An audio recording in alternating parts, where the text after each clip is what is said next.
Charmaine, peace and freedom. Ekabu, come on in the house. Mini, welcome.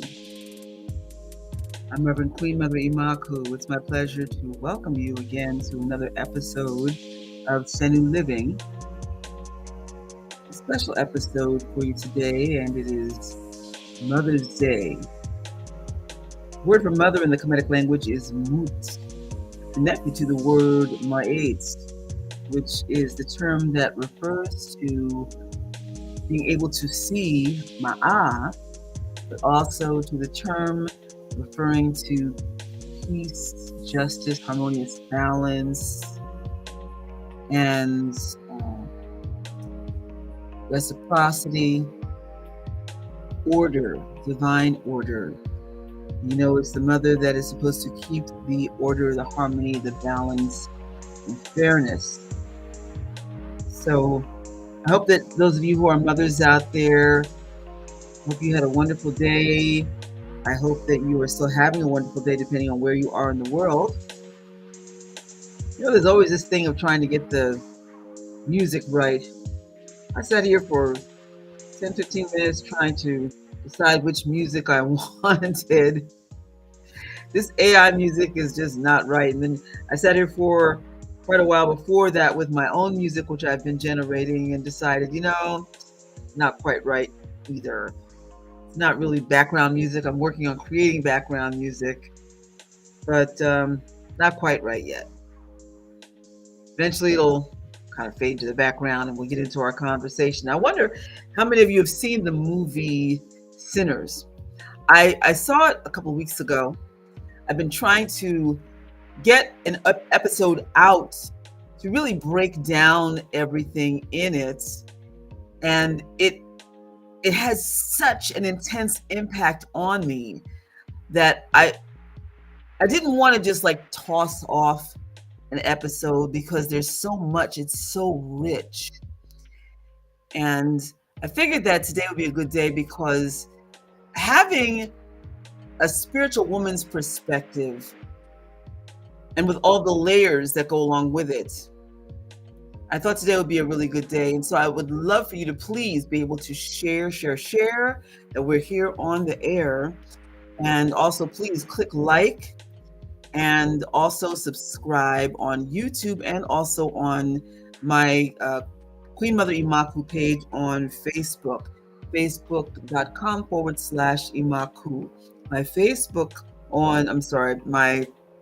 it's been a long day. My YouTube is youtube.com/@Imakhu, IMAKHU. What was your day like today? I went to Flamboyant in the north side of Newark and had a wonderful brunch with my friends, and cool experience. I went last year, so when my friend Tata sent me the invitation for this year, and it was sponsored by the Newark Puerto Rican Parade Day Committee, I knew it was going to be great. And Grisel Ponce is the president. We call her Ponce. And it just do great events. And she's a fabulous president. And so we had a fun time. It's always cool when you get to hang out with your friends. Oh, wait, let me put up the chat. Yes. Okay. I'm also going to be giving you a really important update about what's happening with Shenu Ministry. For clarification, I mean, you're talking about overhaul, major overhaul. I need to give you some more history. I've been giving you bits and pieces here and there. Those of you who've been following me through the years, I've been going through my evolution. And I gotta say, Sinners kind of put the cap on a lot of things for me in terms of perspectives and being brass tacks about certain things. I told y'all, my guardians, they lay it on the line for me. When you're ready for truth, they'll tell you, right? So The movie really laid things on the line for me. Okay, like you're ready? You ready now? You good? All right, we're going to talk. We're going to just really lay it out there so we can really get clear about where you are in and with your ministry and what you're going to do. So we're going to talk about that too. All right, let's start talking about the movie. How many of you have seen the movie? And I'm talking about you sharing. Hold on, let me just take a moment and share here. And while I'm doing that, how many of you are mothers? I started to ask that. And what did you do for your Mother's Day today? Where are you in the world? Are you having a great day? Did you have a not so great day? Let's make it better right now. Okay. Okay. And again, this is a brass tacks day, so y'all get ready. Have something nice and delicious to nibble on, something nice and cool to drink, or even something nice and warm that makes you feel good, because we're going to get down in a minute. Get your blanket, cuddle up, and let's see. Yeah, Facebook. We're going to share here on Facebook. Ooh, look, I got some money. Always like that. Love getting money, don't you? And if not, why not? Gotta get the money, get the cash. Reverend Tamu, where's your wait? I was gonna keep it right here by the Sabayit. How are you this evening? How was your Mother's Day? Did your sons treat you right? Did your beloved do right by you? I hope so. How are you feeling today? We're in a special club. We're in a really wonderful, unique club. We're in the Mother's Club. If you don't feel so hot about yourself because you're a mom, then you need to take the time and appreciate the fact that you gave birth. Not everybody can do that. You all know that. And even if you did not give birth and you raised children, that's a big deal. If you are raising your children's children, that's a big deal too. Maybe you ended up having to take over responsibilities for some children who transitioned, and that's a big deal. That's a great big deal. You should feel proud of yourself. Or even if you are a teacher, teachers, I'm not in the classroom anymore. Not since COVID. Well, no, I've been back in the classroom as far as teaching yoga, but you're playing a certain role with that, because many times parents actually now look to teachers to fulfill a role, simply because they don't know how to, or simply because they think that's part of our job profile now. What can I say? But it's important, because if children recognize that you're able to do that, and it creates an emotional impact for them, then it's good. So those of us who become the caregivers in the classroom, feel proud. That's definitely something that's worth feeling good about. Wow. You know what? I should have edited this picture before I posted it. Wow. Okay. Yeah. So being in the club is a great big deal. Okay, let me do a bunch of shares here. Give me just a moment, if you will.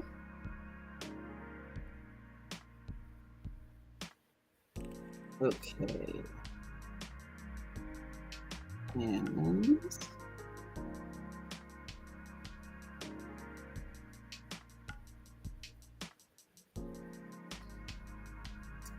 feel blessed. Know that you are blessed. Yeah.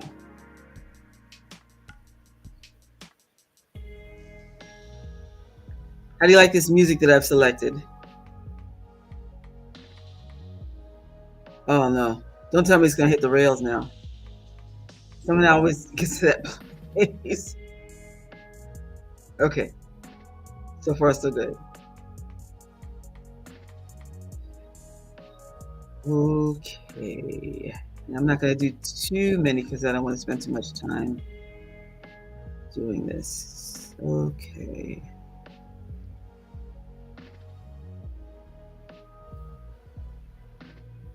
And hopefully you all will share too.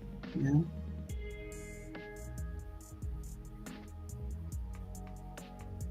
Just a few, you say a few more and then it just, okay. I swear, I promise. Just a few. This is where I need an assistant. Yeah, that hasn't worked out well.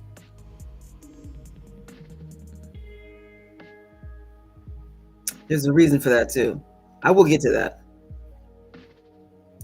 Yeah, when spirit starts revealing things and you start seeing, right? It's amazing how when you're ready and the spirit just opens things up. Hmm. So moving forward, boom, boom, boom, boom. Okay, leave this alone. We're good. Okay,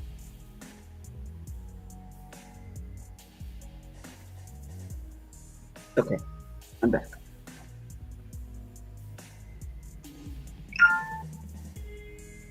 Doing very well. And yes, I'm okay. I'm glad you had a great day. Okay, make it a better day by ending with some really wonderful words. Have you seen Sinners? What were your thoughts? Were you able to decode Sinners?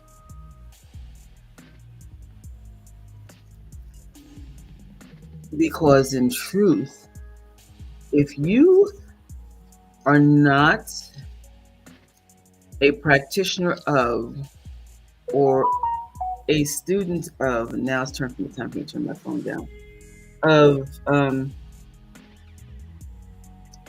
yeah, you African traditional religions, and by that I mean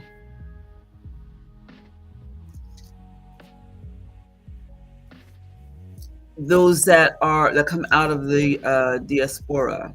That means including the Caribbean.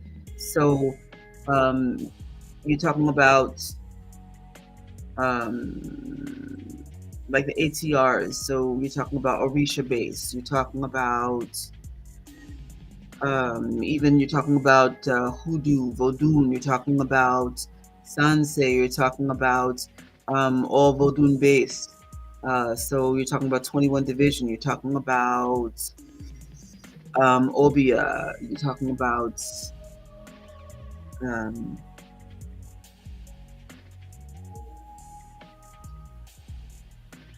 all those that are African derived that we have reclaimed and that have helped us to survive and that are all somewhat coded,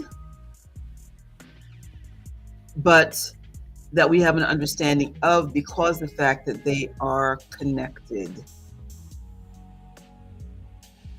Shamid, welcome, welcome. Please share that we are here on the air and we're talking about sinners and how they relate to us today here on this Mother's Day, believe it or not.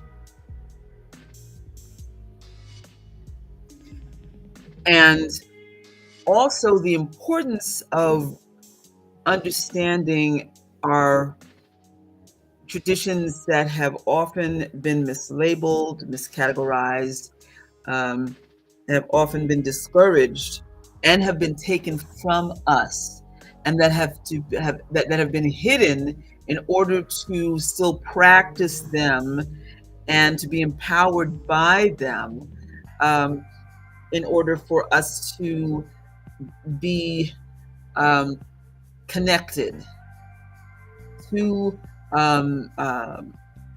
our power sources.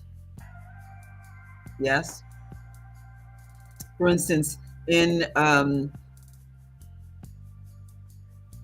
in the understanding of the Catholic faith, we have hidden our um, forces of nature, our, for lack of a better term, gods and goddesses, our our Loa, our Orisha, behind the saints, so that we would not be punished by the enslaver.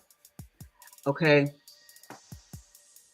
so we would understand that Barbara was Shango. We would understand that Santa Ana was, depending on the practice, was, um, well, it could be Anaisa PA, could be um, Gran Ozuli, could be um, in Candomblé, could be um, uh,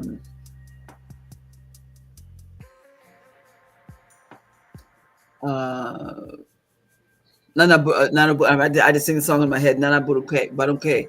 Um, and so, and then also in Hoodoo, the blending of the earth religions in order for us to save our magical practices, living together with Native Americans, with the various African traditions coming together, and also with the Celtic practices. And so, doing what you need to do to survive. So, for those who did not hold on to those traditions, um, and who completely, and this is not a judgment, this is just a statement of fact, for those who completely bought into the Christianity and the Catholicism and eventually lost touch with our indigenous practices, going to the movies and seeing the display of our practices, and even with this. Joanne, how are you? It's good to see you. It was difficult. For some, it was painful because they wanted to know. It was painful for some because they felt as though they should know, and as though they were missing out on something. And it was an ancestral calling, something deep within them, and they wanted to understand. And then there were some who felt threatened by it and got up and left the movie. I'm going to turn the music off at this point.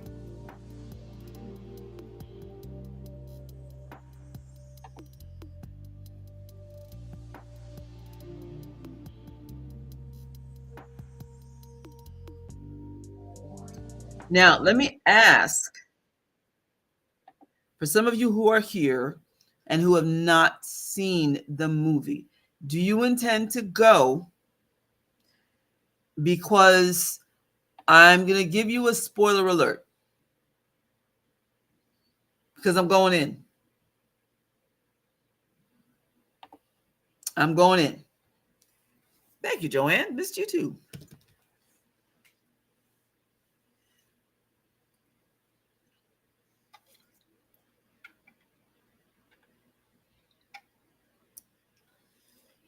Because I'm just letting you know.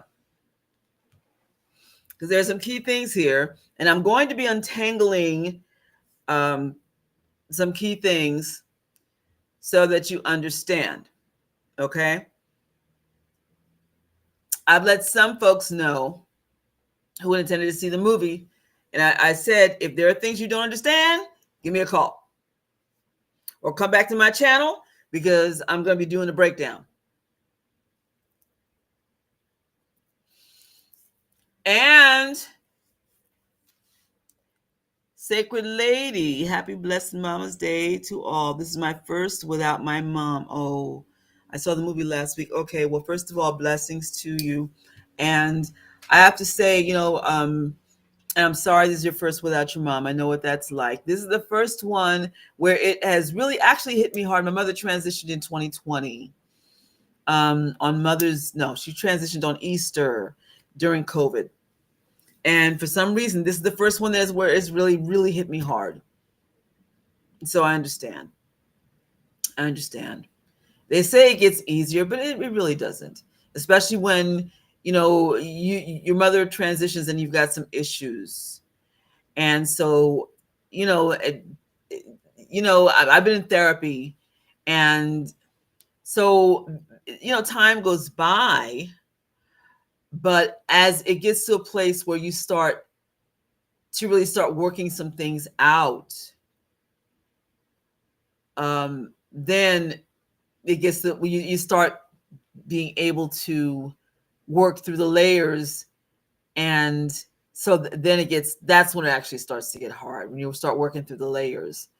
So I pray that you're able to heal and find peace. I pray that if you were in a good place with your mom, that you're able to get to a place of healing and resolution, no matter which way it went.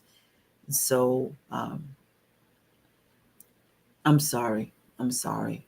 For all of you out there, whether your mom is living or not, I pray that you're able to celebrate the good things and give thanks and praise that you are here. Yeah. Joanne says, yes, that's happened since my dad passed, 2021. Yeah. It's tough, I mean, especially for those of us who are boomers. We're the generation that's like working it out. We're the experimental generation. So and then with our kids coming behind us, we're the ones that get all the guilt thrown on us because of, I mean, we taught our kids to be very present and vocal, because we're trying to be that for them. But now for the boomers and for the Gen Xers as parents, man, we're really getting it. We're really, wow. You're like, what did I do? Oh, God. Be like really great, or it can be really torture. Oh, man. Yeah. Yeah. But hey, we tried, we really tried. So, yeah. Okay. So I'm going to walk you back to the beginning of this movie. And for those of you who saw the thumbnail that I made, free thinking. Yeah, we were the free thinkers, right? We told our kids to be free thinkers, and man, God. And the same thing for the Gen X's. We, try to get our kids to be free thinkers, or even more free thinkers, and then it's just like ended up punishing ourselves. Yeah. So going back to the beginning of the movie, and I was saying about the thumbnail that I made. Y'all see the thumbnail with Smoke and with Annie? Ooh, baby. Mm. Let me just be a woman for a minute here. What's the actor's name again? What's that brother's name? See, this is a Freudian thing. What's that brother's name? Wait, let me look it up real quick.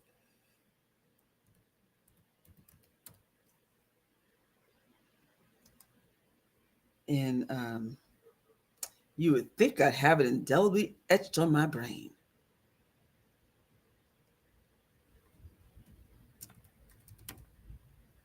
What's his name? Michael B. Jordan. Lord have mercy. Mm.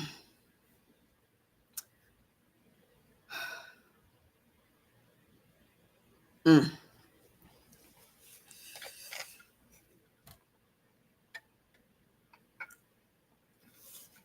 That's a fine brother. I swear. I swear. I swear for God. Oh my goodness. Ooh, Lord. Yeah, Idris is fine too. Michael B. Jordan. And he plays two roles. Oh God. Listen, just like just like just like in Black Panther, he had me at what's the line? Hey auntie.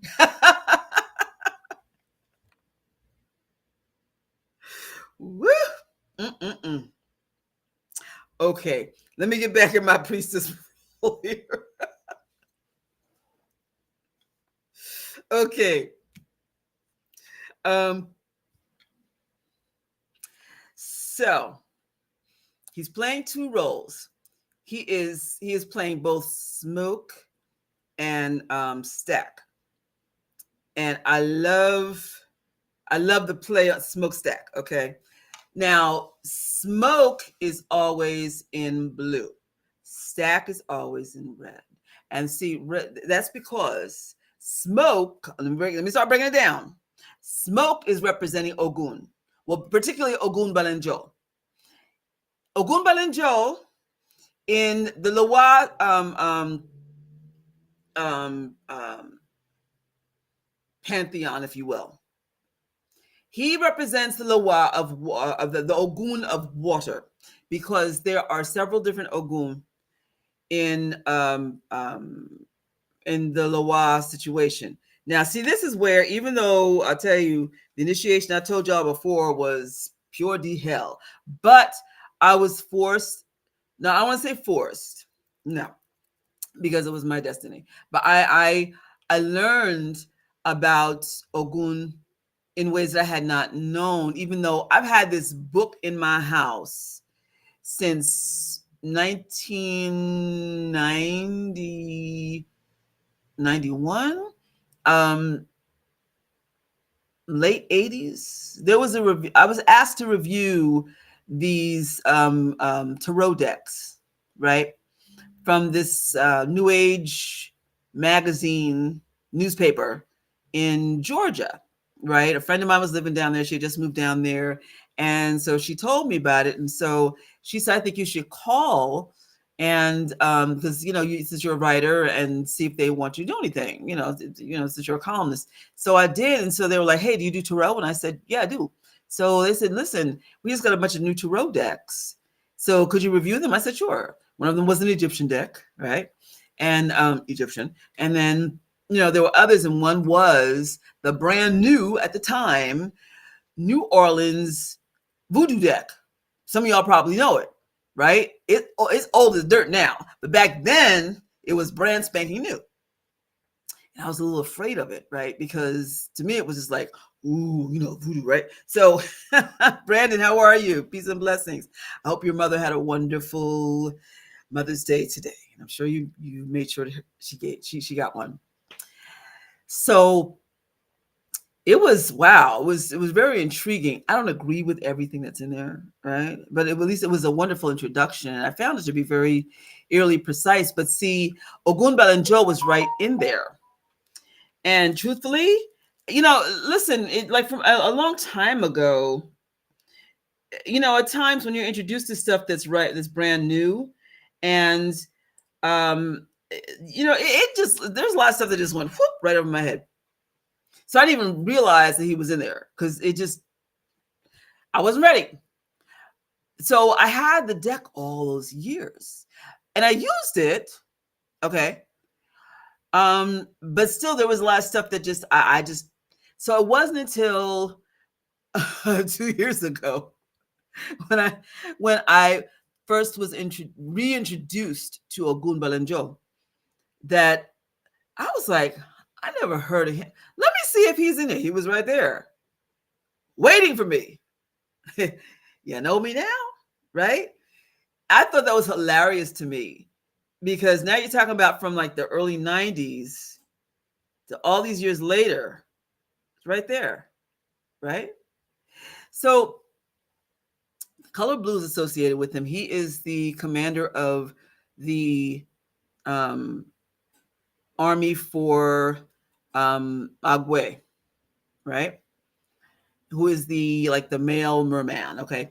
And but Ogun is known for his military prowess. Ogun in general is known for that. And so, like, if you think about the fact that he had all the rifles and his name being Smoke, because Ogun in general is associated with anvils, smoke, and not just Ogun in general. You wouldn't think of the water when you're thinking about Ogun, but in this situation, you would, because of the fact that, now watch this, Ogun Balinjo loves Urzuli. And Annie, the love interest, his wife, who he had the child with, represents the aspects of Urzuli. There are many aspects of Urzuli, and Urzuli is associated also with La Sirene, who is the mermaid, right? So she represents all those different aspects, and the house that she has represents the indigo blue and the bluing that's used for dye. That's also associated with the turn my phone off. You think you turn it down and you don't. How about this? Off is off. Turn it off. The bluing that was used for the Gulagichi. Now that's my father's side of the family. Okay, everything with the Lawa, that's my mother's side, but Gulagichi, that's my father's side.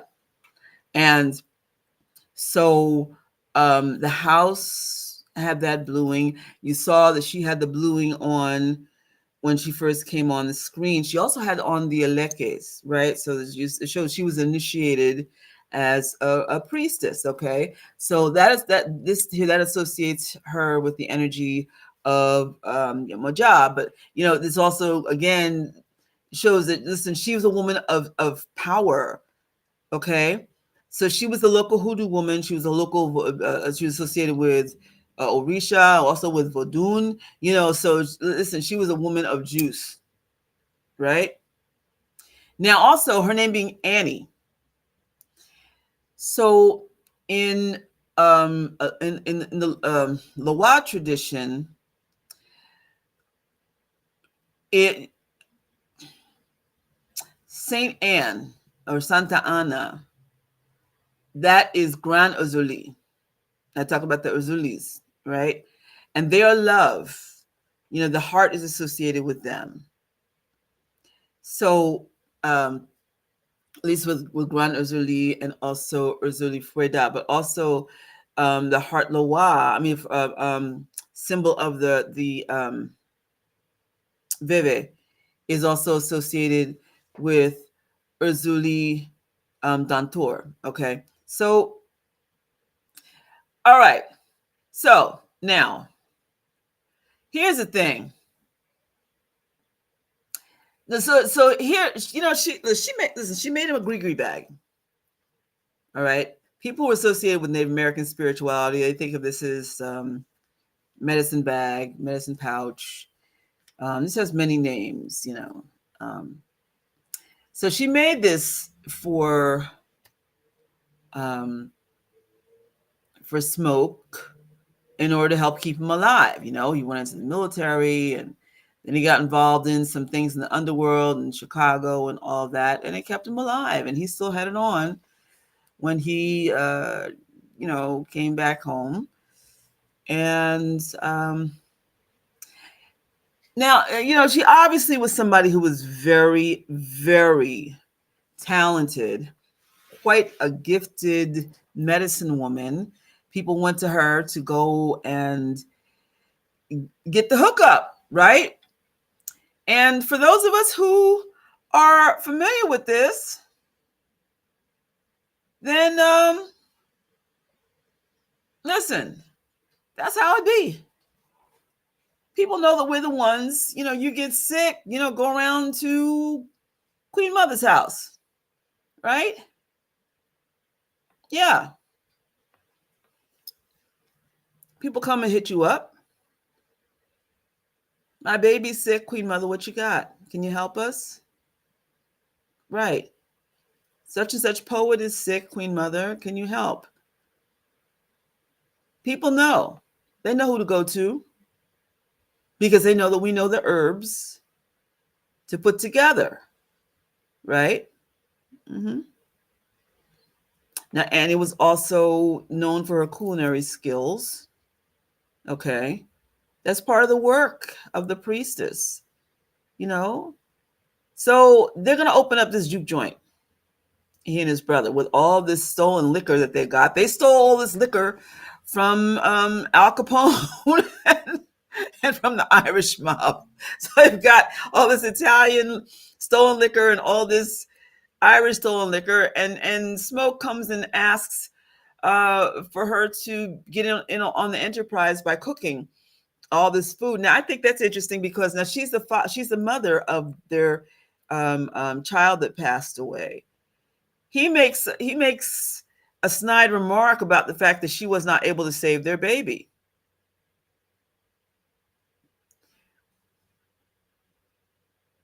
You bring flowers to place at the grave that's in the front yard, in her front yard. You bring white flowers for the baby. You make a snide remark about the fact that you can't save the baby, that she couldn't save the baby.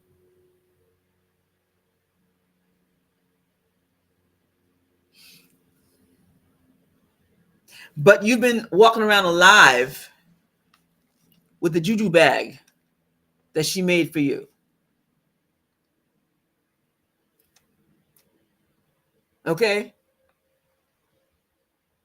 You come and ask her to cook for your new juke joint with all the ill-gotten gain. You're gonna pull her in on your illegal operation. Why? Because you know good and well that her cooking, she's gonna put some juju in it. Okay. That's gonna keep people coming back.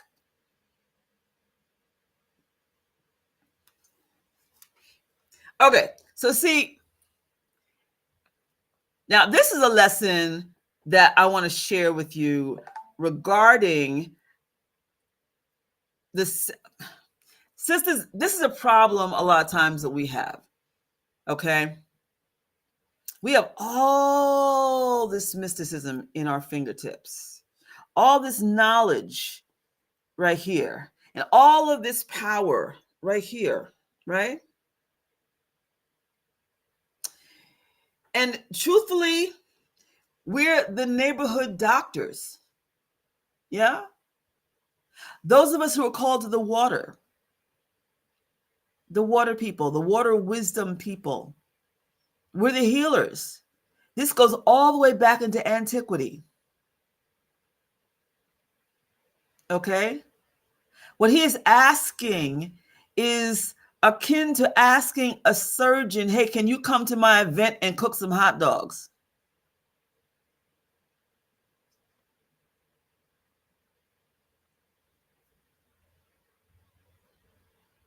But because of the love that is still there, we'll do it.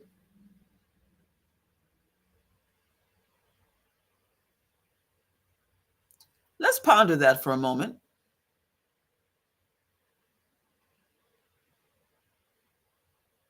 You don't fully see the worth, although he knows.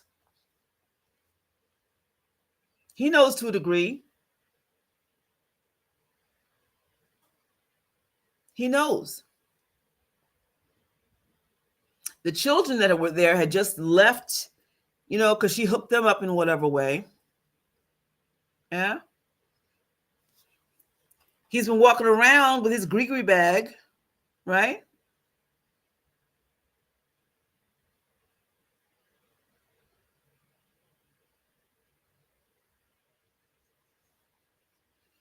And when he first walked into the house, he didn't really give any kind of an indication that would make you think that he had any feelings for her. Everything was just business.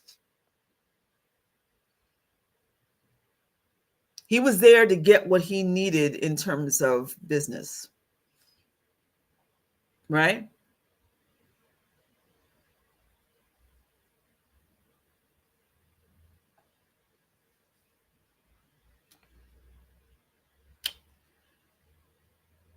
Okay.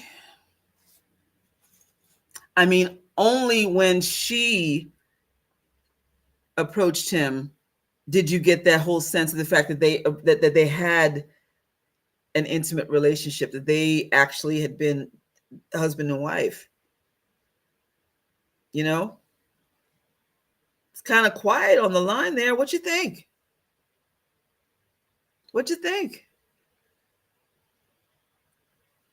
And then later, and I'm not going to give too much away, but it's interesting that when she said that if there was ever any kind of a danger with the whole thing about what happened with uh,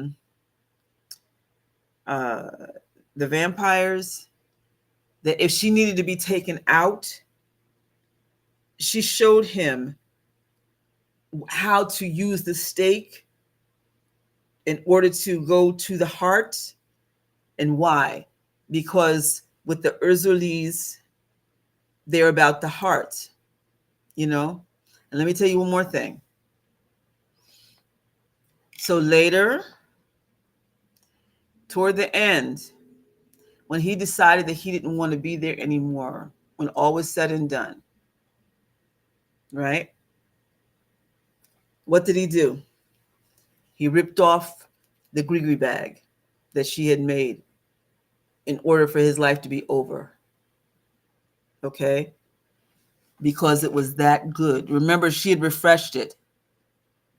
And then when he was ready to go, he ripped it off.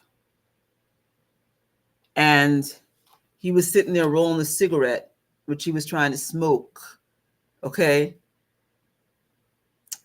And she was sitting there in spirit with the white on and with their baby. And she said, if you put out that cigarette, then you can come over here and hold the baby. You know why? That's because Urzuli cannot stand the smell of cigarette smoke. That's why. Let's back this up. As far as Stack is concerned, he represents Papa Legba. That's why he had on red. You know, and he's a way opener. He makes things happen, right? So he was at the crossroads, right? And so remember when the cobra was in the back of the truck? As soon as I saw it and the fangs and all, people were just like, "Oh, that's representing the vampire." No, no, no, no. On the one hand, you could think that because it was bearing its fangs, right? And it was supposed to be like a foreshadowing. No, it was representing the Simbi. Simbi, which comes in the form of serpents, well, also water spirits in general, right? But Simbi often is what that represents. It's a messenger. He killed the messenger. I saw that. I was like, oh no, he killed the messenger.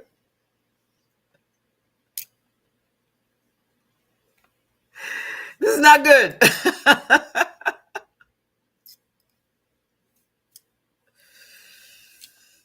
Yeah.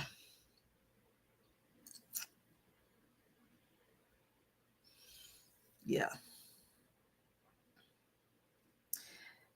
Now, I could break down a whole lot more regarding the whole thing with Stack, but let's go to the whole thing about the vampires, because people have assumed, well, it's obvious, you know, the Irish dude, he was the vampire, and then um, uh, Mary or Marie, whatever, and she was, she was predestined to be another vampire. But listen, There's a lot more than that. There's a lot more than that. Because if you take a really good look,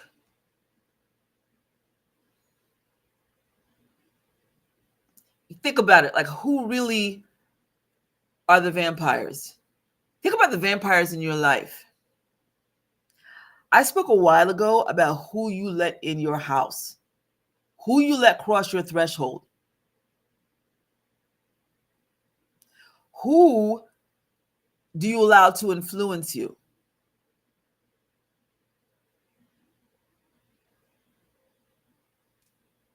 So with smoke and stack, okay? So their father, he was abusive, right? And so he ended up being a very bad influence on them. They go into the military, they come out. There are many who were given all these promises by the government. They come out,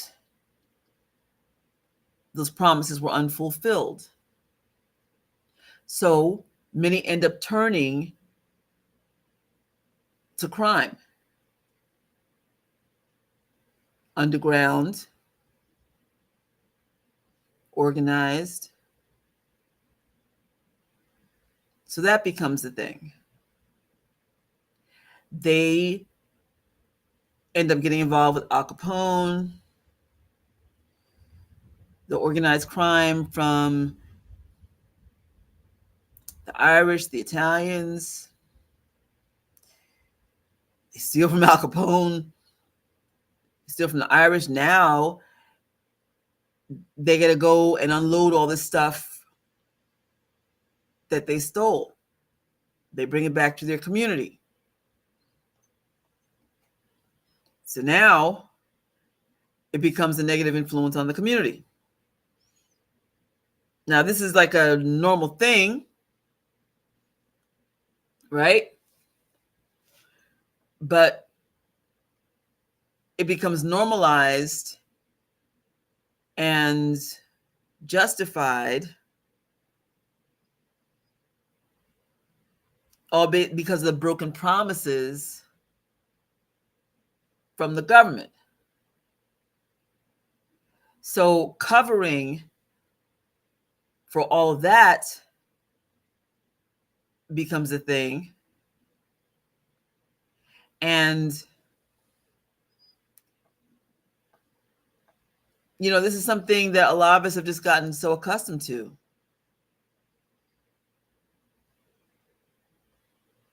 So what levels of vampiric behavior are we talking about?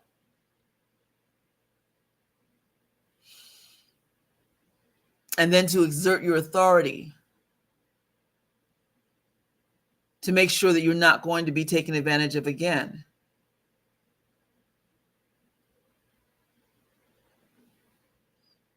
When those two dudes got shot in the leg because they tried to steal from the brother's truck,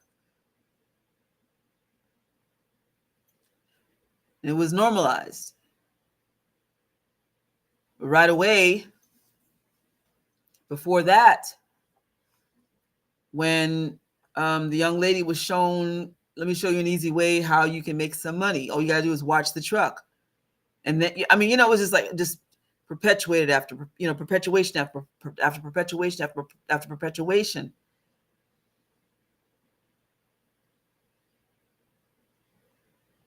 We look at society today, this vampiric behavior that all comes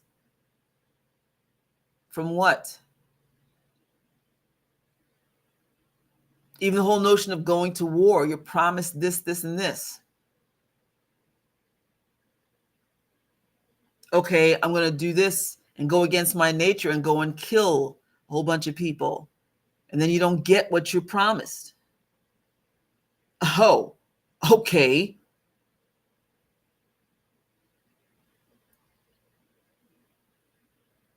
Who are the real vampires that we're talking about?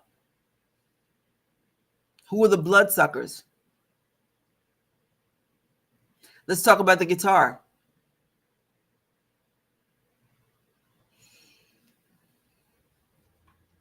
So the cousin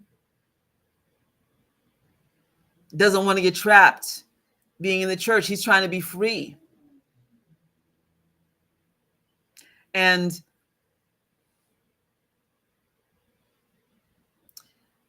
the moment that Stack hears his cousin play, I feel that he realized, because that was his father's guitar, I feel that his father's spirit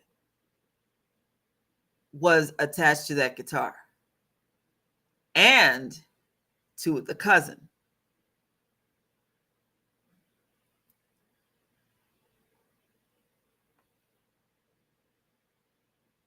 You know, go back and watch it again. Go back and watch it again. You know, the cost of just trying to get yourself free so that you're not stuck inside of somebody else's definition of what they want you to be.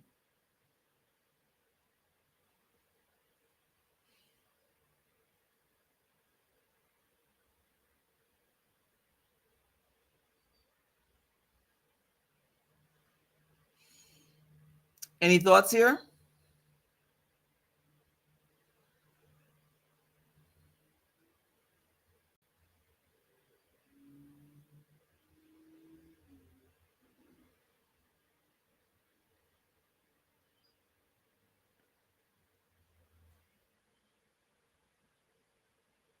And I thought it was definitely a mistake to let Marie back. Well, first of all, with letting her say to Stack, well, let me go and see if they have any money. You know, well, first of all, why they let her in? Why did they let her in in the first place? And then, you know, to try to use for her to say, hey, I can be serviceable here. Let me see if they have any money. You know,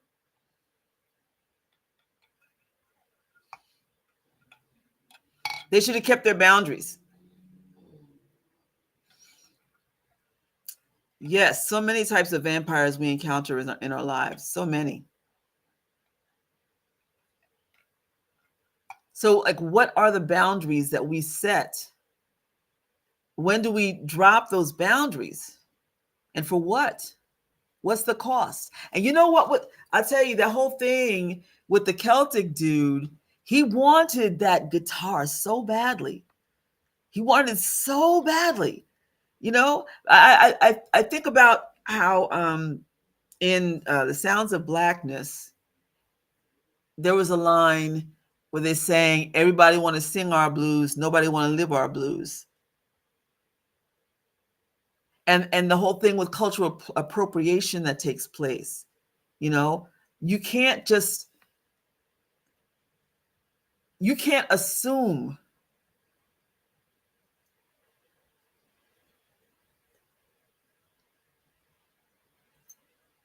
You have to live the experience, you know, being so jealous of the sound and not knowing how did that happen? What created that? You know?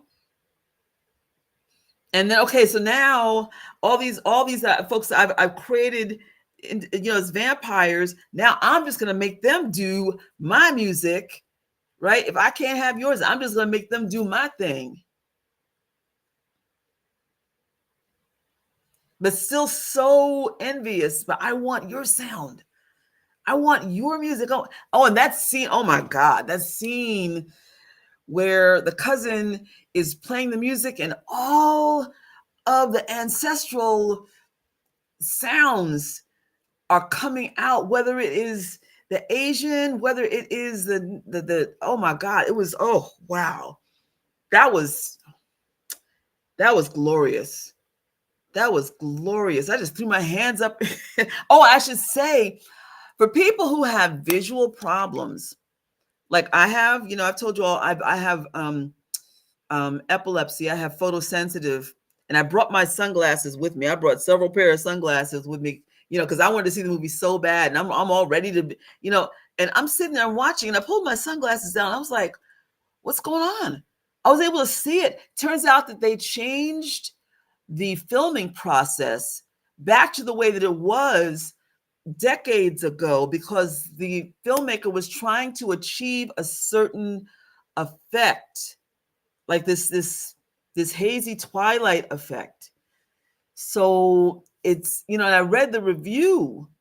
Turns out they do reviews for people with visual problems to see if it's going to be a problem for people like us. There were a couple of scenes where I just like hid my eyes and I didn't watch because I knew that they were coming up. But otherwise, it's fairly safe to watch. Wow, that was good to know. That was good to know.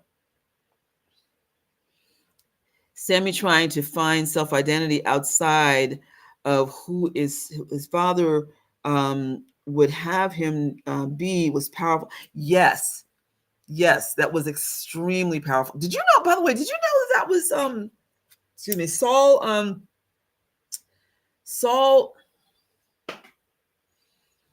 What's the poet's name? I need to just start taking more ginkgo biloba. This is getting older thing. I swear, it's Saul Williams. Did you know that was Saul Williams? I'm looking and I'm like, who is that? Right. And so when the credits came up, I was like, get out of here. That's who was playing the minister, the father. Wow. So against type. He was excellent. He was really excellent. I was so glad that he didn't cave, you know.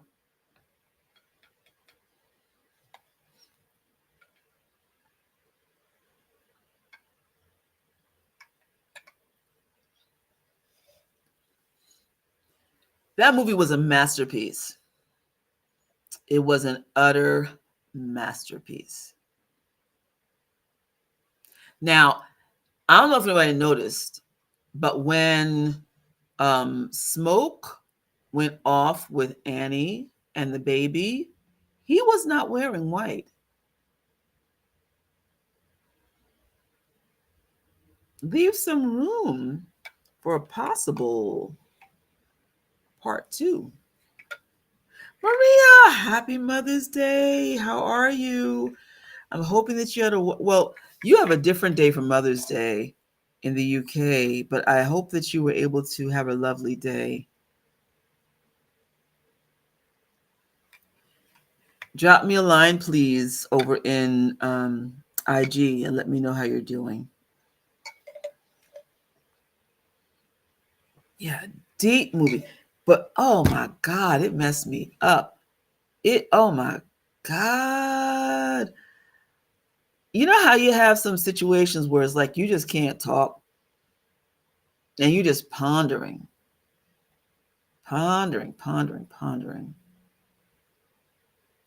But you know the other thing, because I made sure not to go by myself just for my own safety reasons, right?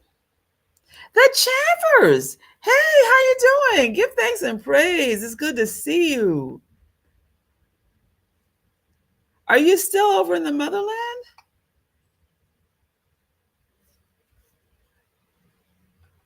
And do you have access to the movie? Give thanks. Yeah, I went with a friend, and it's good to see. It's good to be with somebody who knows what your condition is in case something happens, you know. And so, and he said he wanted to see it with me anyway because he had seen it, but he wanted to get my perspective because he said there were so many things that he wanted me to break down for him. You know. So, um, and I thought, you know, all these years of my diverse African spiritual experiences have brought me to this. And, you know, I've been saying for years that my comedic experience has brought me through so many other things. But I have to say, in this situation, it did not. The rest of them did.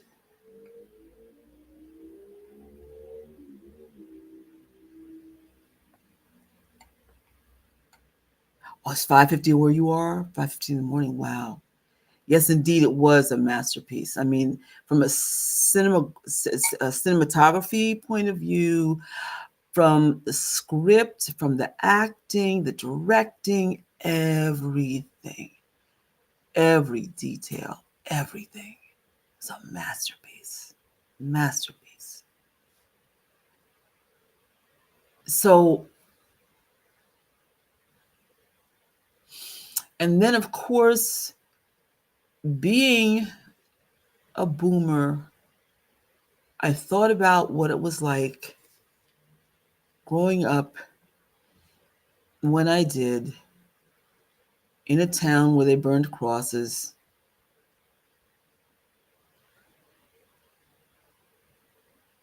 I thought about, I likened the juke joint to my grandparents' bar and little soul food restaurant with the social um, banquet hall downstairs, which, I mean, it wasn't a juke joint, but in many ways it kind of was. Having a place where it was the Black community and live music. There were records too, but I mean, it was seeing bands come in and out and seeing people getting all dressed up and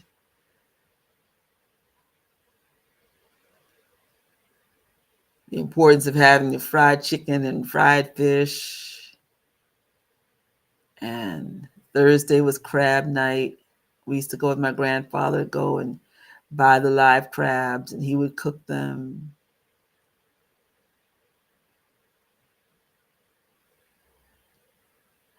And you know, Smoke, he was the business, but he was heart, because when people tried to pay with the wooden nickels, you know, because that's what they had, that's what they were paid with on the um um you know, on those plantations with the um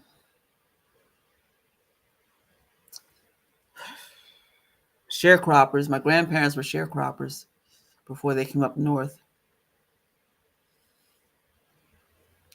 Our people went through so much.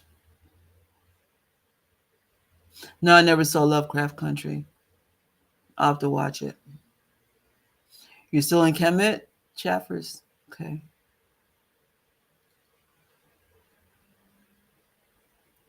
You know, the importance of having a place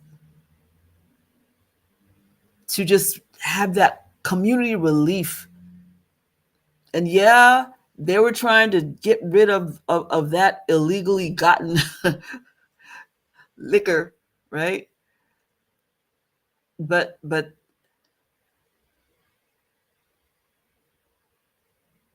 Atef, you did see it? Yes, absolutely a masterpiece. Yeah, but the importance of community, Having a place, you know, having a place.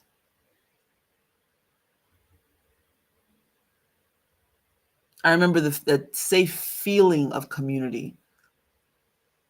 I've told you all so much about how growing up in that bar community as a kid, it was a safe haven. It was a different time.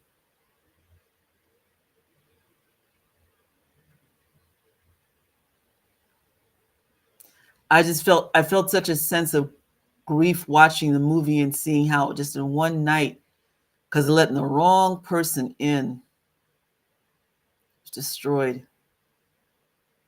How much we as a people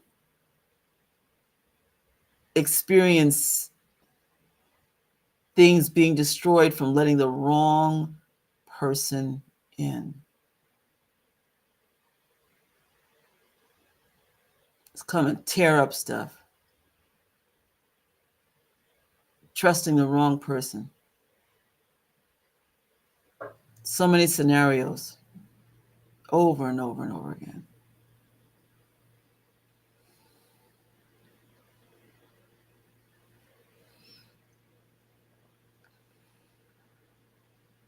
I've seen people leave. Well, they'll have their commentaries with the perspective, can't have nothing. Our people, their perspectives are not spiritual, just grief about how we have to fight so hard. We finally get something and we feel good about it, and then just the wrong person comes in and just tears up our stuff.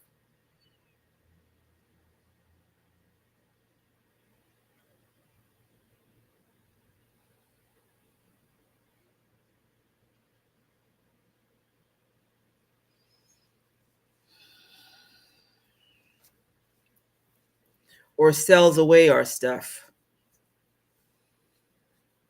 Somebody in the family, you finally inherit something.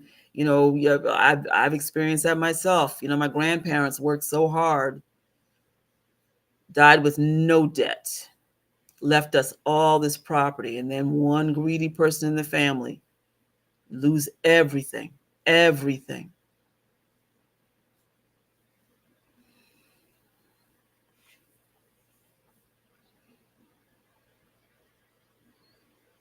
So who are the vampires?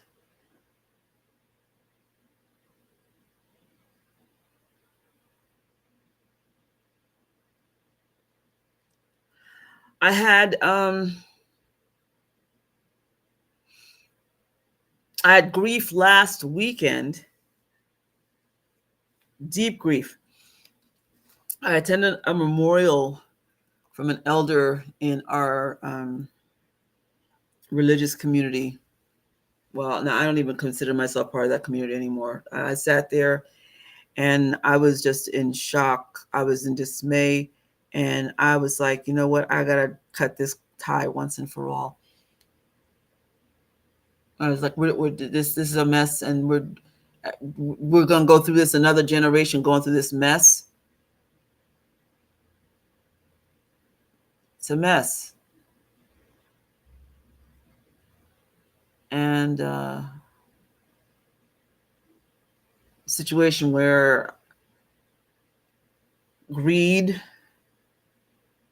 short-sightedness, selfishness. I mean, I experienced 3 relationships being destroyed. So many people telling me their own stories about their families being torn up. And I'm sitting there looking at these different people who've stolen from me, people who I was like, I don't want to be part of this. I can't be a part of this.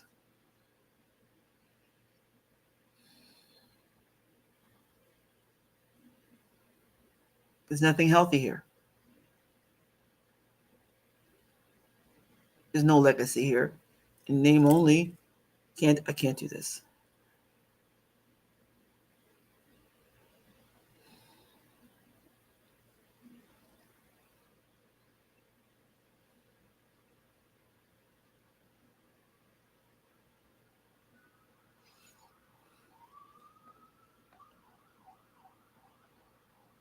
I'm sorry to hear that, Joanne.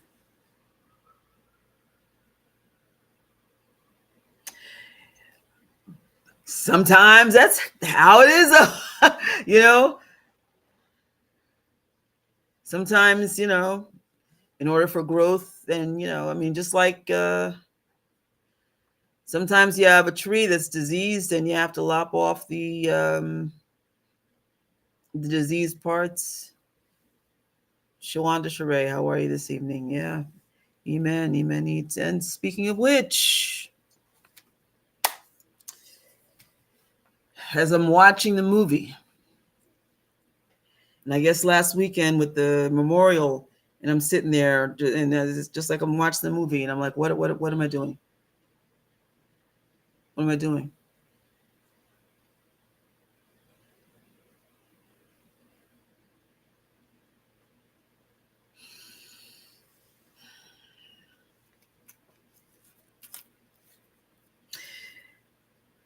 So let's flip this now into the other part of the conversation. Because just like I was sharing about Annie in the movie, who represents Urzuli Fueda. Well, actually, more succinctly, she represents Gran Urzuli, who is the grandmother of the Urzulis, and tied into the water traditions, the sirens, the siren, la sirena, la siren.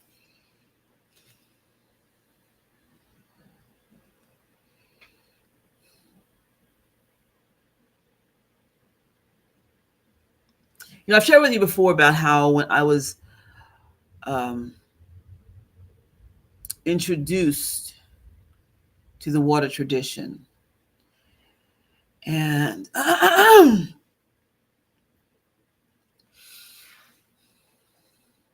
this was initially the late 80s, early 90s. And uh, Orisha and Loa really spoke to me. Not saying that the Kemetic tradition didn't either, and when I was telling you earlier about when I was given those decks to review. And I found myself so very intrigued with these, with Yamoja and the Loa, and finally I made myself a little rudimentary altar. I didn't know. I trying to figure this out. Made myself a little Yamoja altar and put it on my fireplace mantle.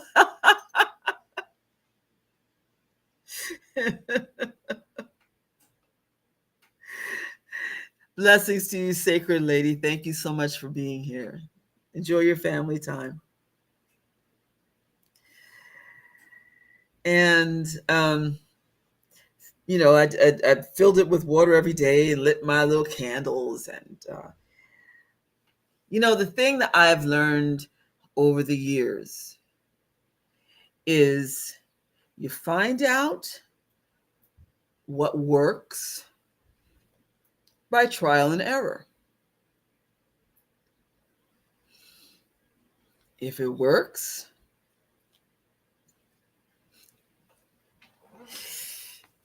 and if it works consistently, then you got something there, right? Yamaja consistently worked for me.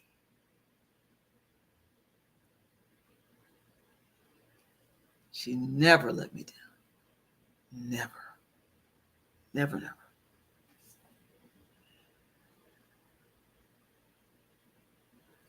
I realized I needed to have somebody to teach me. And it would have been wonderful to have a community. So I started praying for one. And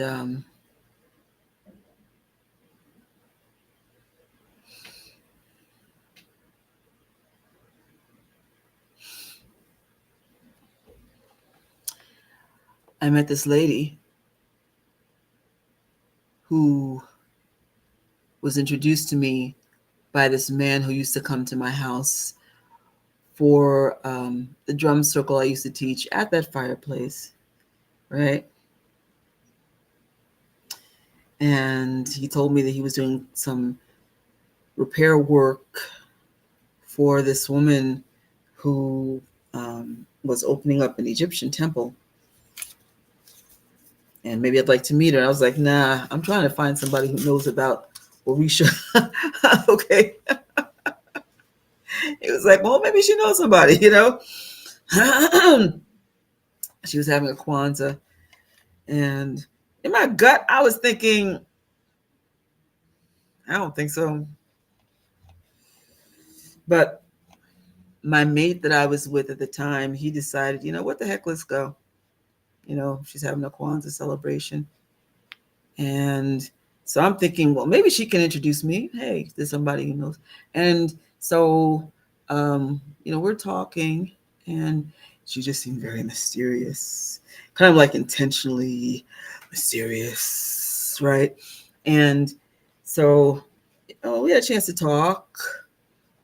And by this time, I had been initiated and ordained as a minister, and initiated as a priestess and then a high priestess. And so, um, so I said, "Do you know anything about Orisha?" And she was like, "Yes," right. So, so she's she's telling me about all her Orisha altars that she has, right? And so I said, "Well, can you direct me to somebody?" "Oh, I can teach you." "Okay, but I think first you should learn about Kemet. What's that?" "Ancient Egypt." "Well, yeah, I'm interested in learning about Orisha. You know." "I'll teach you. Eventually, we'll get there, but I'll teach you."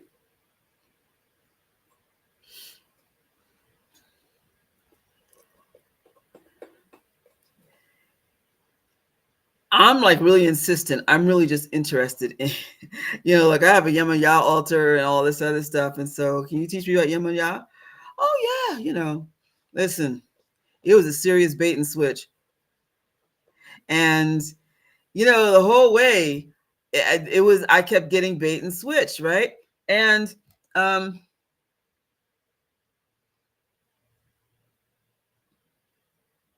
even at one point, because I had a theater ensemble. It was a drumming and dance ensemble that I'd started, and one of my drummers um, brought over a book, and so he said, "Hey, I hear about this teacher that's over at this store," and so I called and I said, "Hey, can you teach us about this book?" And so he was like, "Oh, yeah, right." So, okay, so we make arrangements to go. And listen, it was another bait and switch. And that's what I kept running into. And eventually it was just like, listen, okay.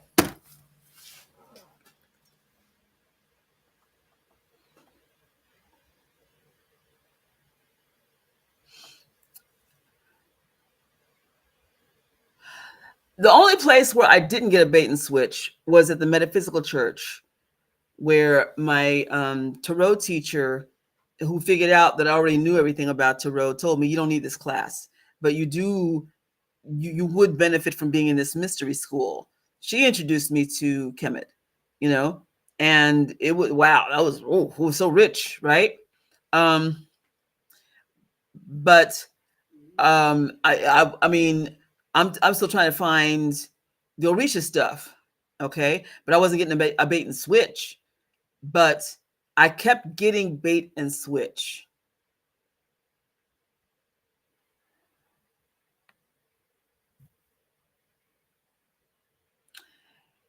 And quite frankly, as I'm at this memorial service last week,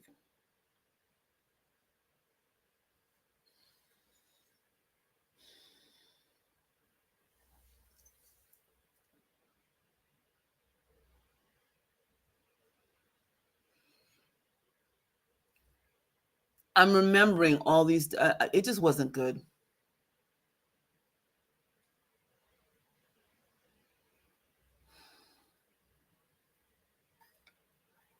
Wasn't good.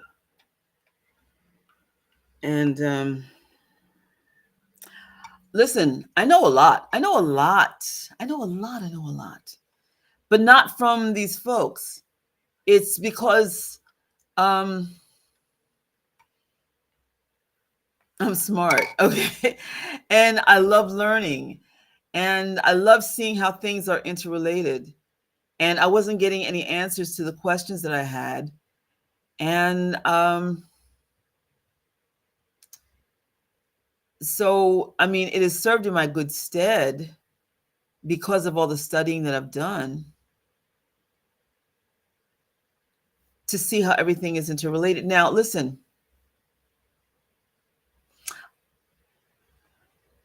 I've shared with you before that the absolute best initiation that I had was my water spirit initiation as a Nanga with Don Miguel Ortiz Hill. May he rest in peace.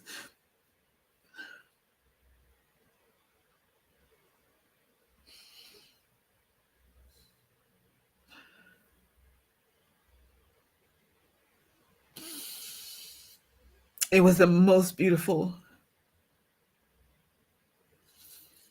the most miraculous, the most purposeful. Ironically, when he did the prayers for my baptism, he did them in the Shona tradition, and he did them in Yoruba because he'd gotten initiated. um, he also encouraged me because he knew I'd been initiated in the Kemetic tradition. He was like, now you do it in your tradition. There was no bait and switch.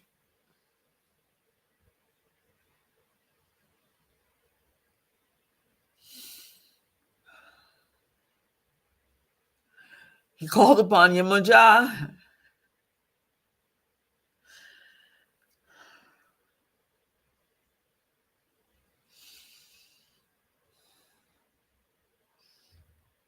When I was in the water, went down the water 3 times, and I was encircled by these little silver and blue iridescent fish that were in a perfect circle around my head.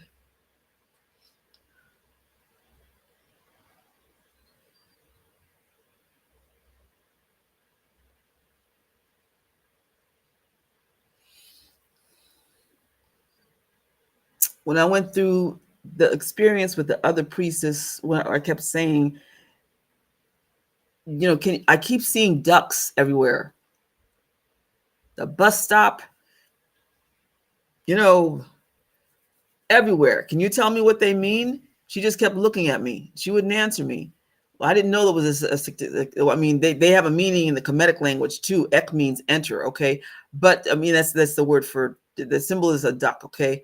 But it's a significator for Yemoja.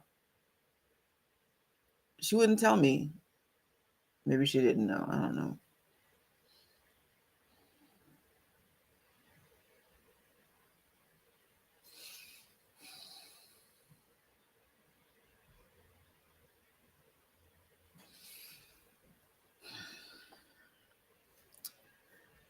When I became initiated as a Nanga,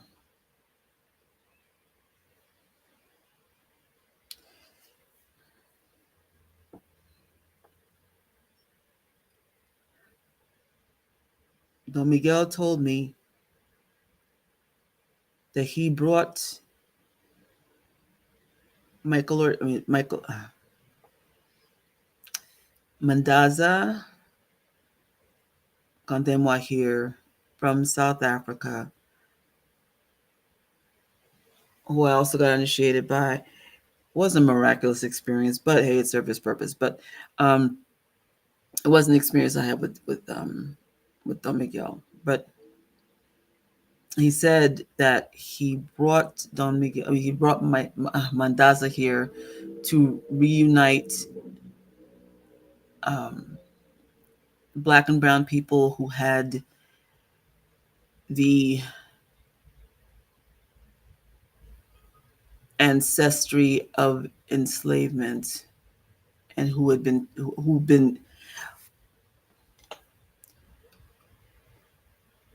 divorced from our Bantu ancestral experiences, for us to be reunited with our experiences in the water tradition. That was an oath I took.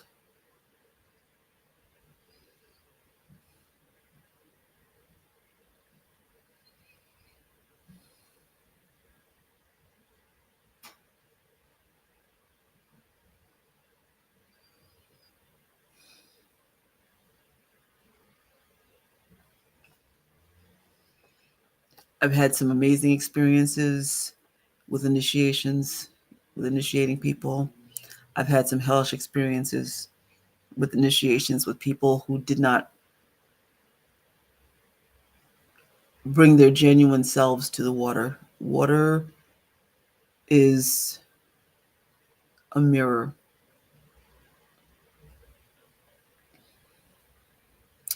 And people who did not understand that this is a calling.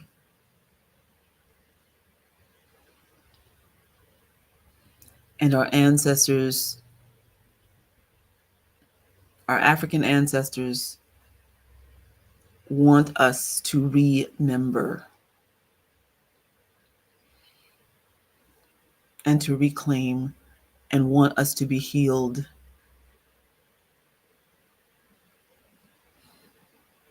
especially during these times.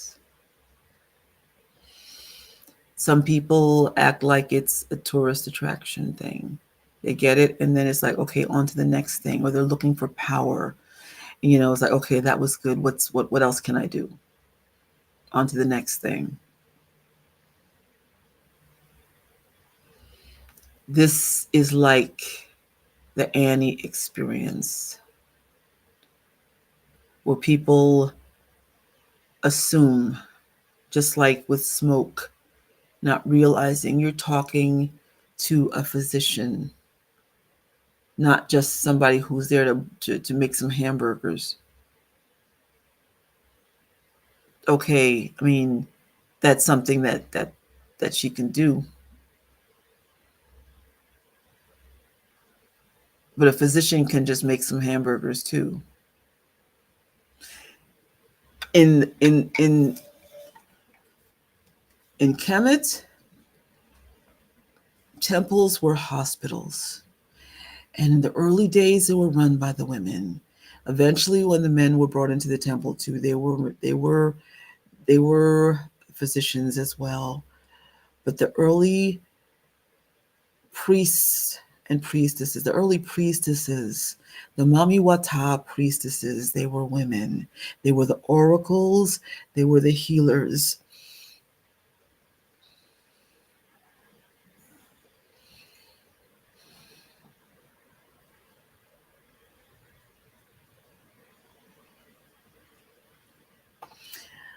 I no longer want to be referred to as a Kemite because I don't want to be connected to this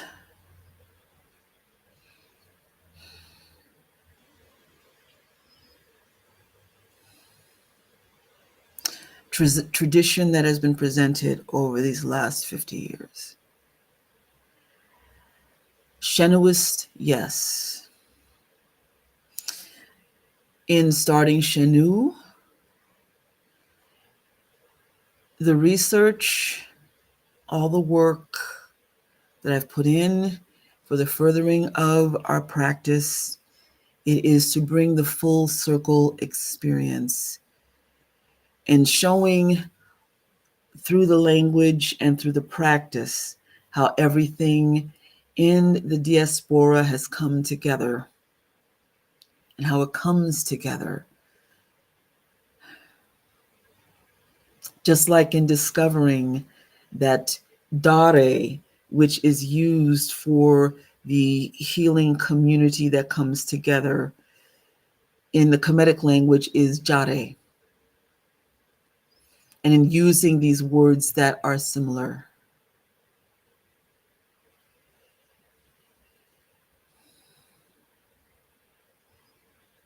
and discovering that the Jebo in uh,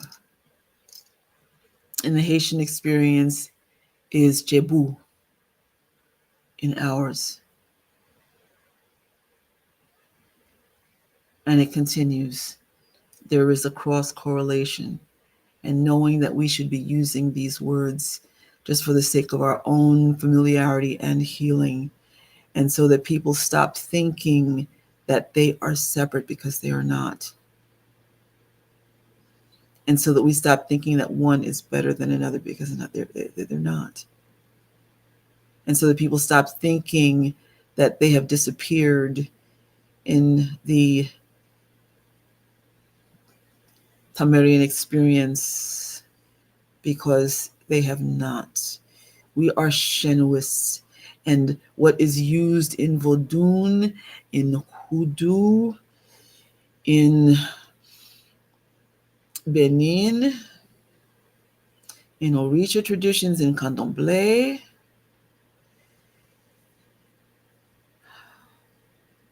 across the diaspora,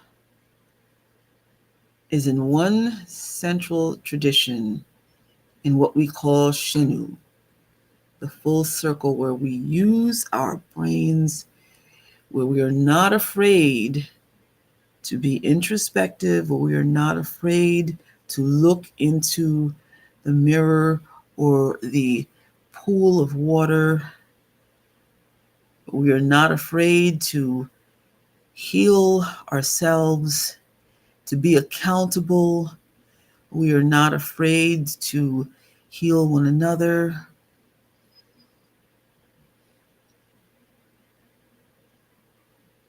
We are not afraid to use Shanorit as a healing energy system. We are not afraid to observe Nechemetewit, the divine feminine, as savior, as it was in the beginning.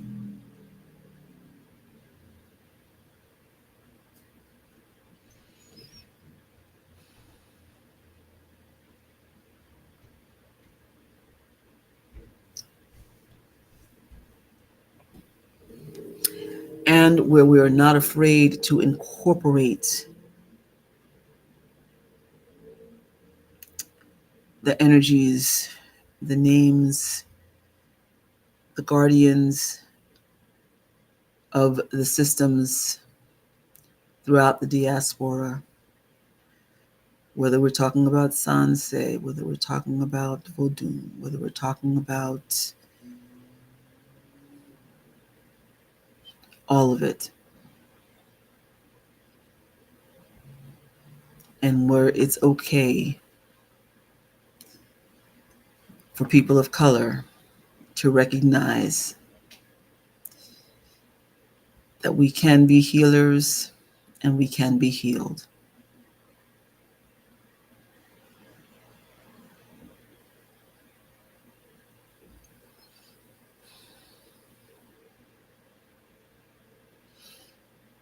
Y'all follow me?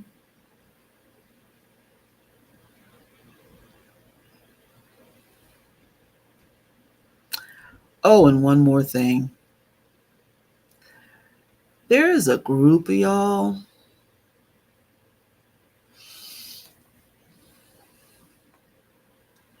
It took me a while to figure out when y'all came in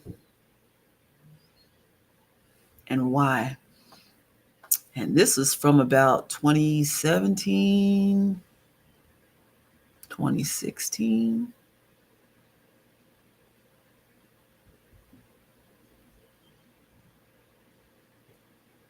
Why and how y'all got here.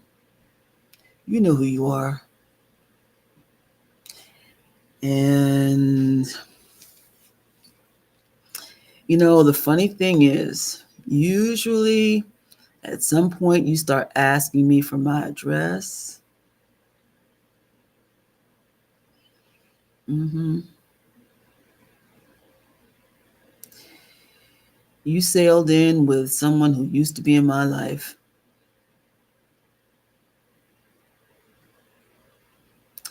I'm going to very politely tell you it's time for you to sail back out.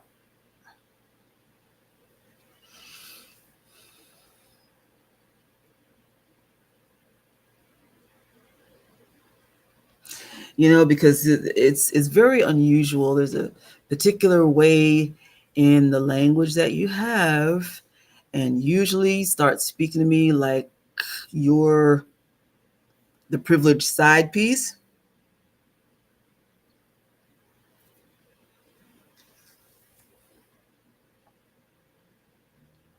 And then start getting very aggressive in the way you communicate with me. Always the same. It's been the same. And then you kind of disappear for a little while, and then you float back in, very sugary sweet. And then a very aggressive way of communicating with me. It's the same kind of background, too.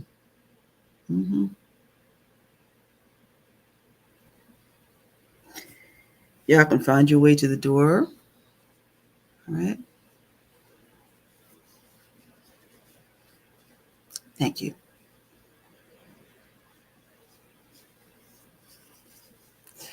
So there's a positive space of peace and love, no disruption,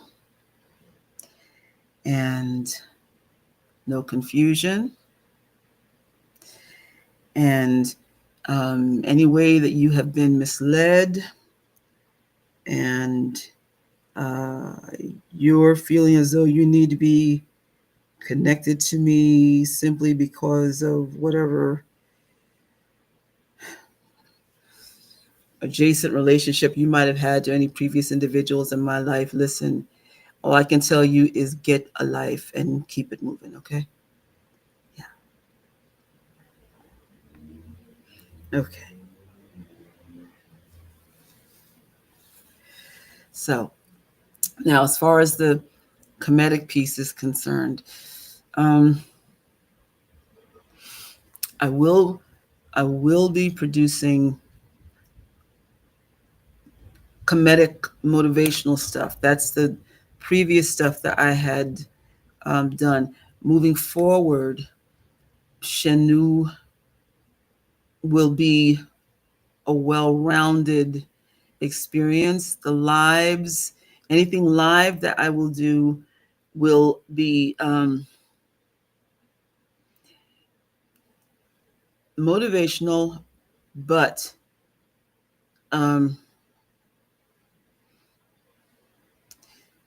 in terms of classes and the Shenuist experience, those will be more controlled and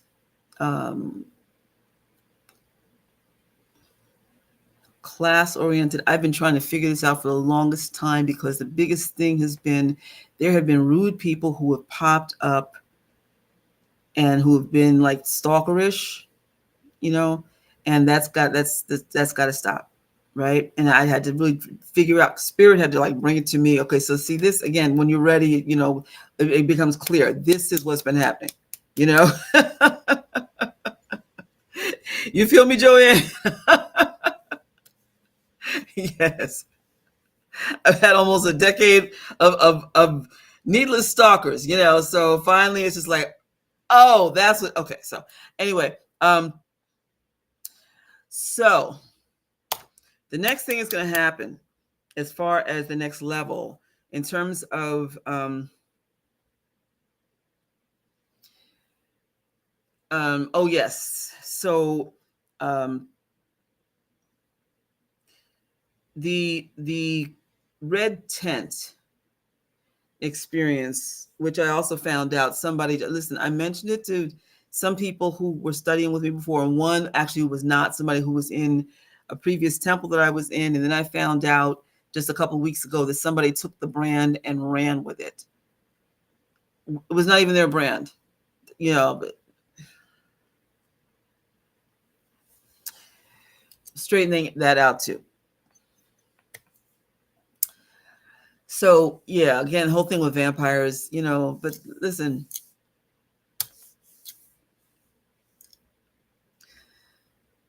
I'm not worried about it. You straighten things out. So we're going into levels. And again, it's a process. And so keep a watch out. This is still very much art-based and a healing art space. Yeah, plagiarism. Yeah, when you have people who don't deal with ethics and think they don't have to, it's a problem. So my thing has been, okay, so what do I do to change that? So that means you got to change. Listen, I always talk about changing your circle. Got to change your circle. You got to examine exactly who is your circle. Okay, how did I get there? That's been the big question. How did I get in that circle? Got to really examine that. Okay, how do I get out? This whole thing with egregores, right? A lot of people don't realize when you're talking about the orb, people think that the Aten is the people talk about the sun, and it's not really just the sun. It's talking about the egregore, Ekua, anyway, and no, this whole thing about changing the circle and Shenu and all that, it's a lot more than that. It's like, whose energy are you in? Who truly is in your energy circle? And how do you pull out of that? How do you get unstuck from that? When you're talking about the tar baby, the tar baby story, that's a big deal. It's a whole big deal because this one's connected to this one, and this one's connected to this one, and this one's connected to this one. Okay, how do you keep from running into this one? It's a big, big deal. Especially if you're in a town that's not that big or a city that's not that big, right? Somebody told me, I keep running into my ex-wife. Okay, but you chose to move 2 blocks from her. You made the decision to be in her energy sphere. That means you want to be there. You don't want to run into her. Then you need to move out of the town, like far. Okay. I made the decision to move far from all my exes. I'm about to move even further from one to make extra sure that I don't get nowhere around them. Okay. I mean, nowhere. I'm already like, what? I'm not sure if this person's even still in town. I'm about to fix that too. Okay. I haven't seen any of my exes in eons. With my one, I saw him at the train station accidentally a couple of months ago, and I was like, oh, is this what time he goes for the train? I'm gonna make sure that don't happen again. Okay. Now I know that won't happen again because I don't want to see him. All right. You don't want to see somebody, you go out of your way to make sure that that won't happen, right? Easy enough. You trying to keep messing with somebody? What's the saying? FAFO. I ain't trying to do that. I said thank you to the universe because now I know. No question.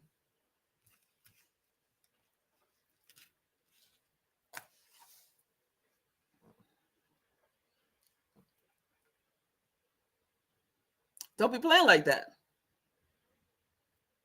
You say you don't want to see a person, but then you keep going where the person is, then you don't mean it.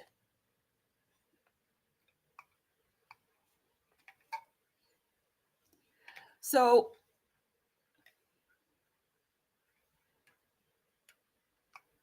I even said to this person, who said, well, hey, town is small. New Jersey's small. So can't help but run into the person. I said, I ain't seen none of my husbands. I have 4 exes, okay? 4. And that's not even including any of my ex-loves. Okay? Ex-loves, ex-boyfriends, I'm talking about serious relationships because I don't do I don't bed hop, I don't do none of that stuff. Okay. I'm talking about I get involved in serious relationships. I'm talking about ex-husbands and serious ex-beaux. All right. In fact, wait, I ran into one. I hadn't seen him. God, last time I saw him, it was 2011. Right? I was getting a ride. I was in Uber, and actually it was Access Link, but they sent me an Uber. So he had to go and pick up somebody else. I'm in the car. There's my ex-man, right? Here was my reaction. I swear to you, here's my reaction. I went, I leaned forward in the window. I went, and so he was like, hey, I went, and the driver, I guess he was amused. He pulled up next to the brother, right? I rolled down the window. I went, what are you doing here? He was like, hey, how you doing? I said, what are you doing here? He lives in South Jersey, okay? He said, it was at a Botanica, right? He said, I'm here to see my godmother. And so I was like, that's your godmother? Right? He said, yeah, give me your phone number. I said, what makes you think I want to talk to you? He said, because you do. Give me your phone number. Like, I'm just still like, I just kept saying, what are you doing? I was so annoyed.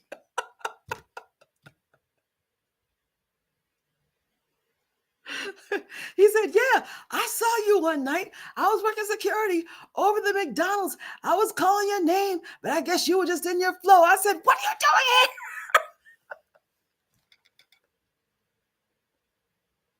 I was like, I don't go to McDonald's. What are you doing here? Oh my God.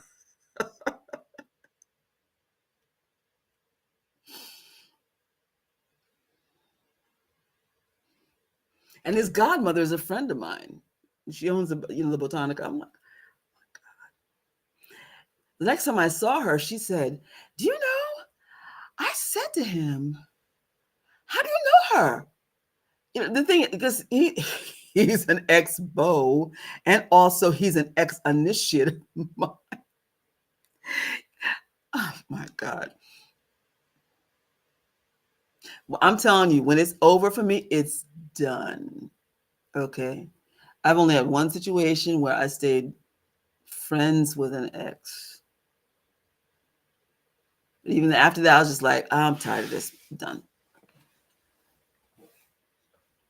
So yeah, the whole thing about changing your circle when you're trying to get out, that ain't no Venn diagram. No, no. You're over there. I'm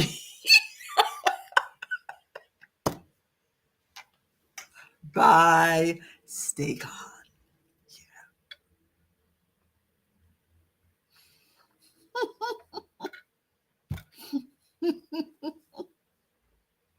No, Queen Mother is not all peaches and cream and all this other stuff all the time. No, I actually kind of surprised myself. What are you doing?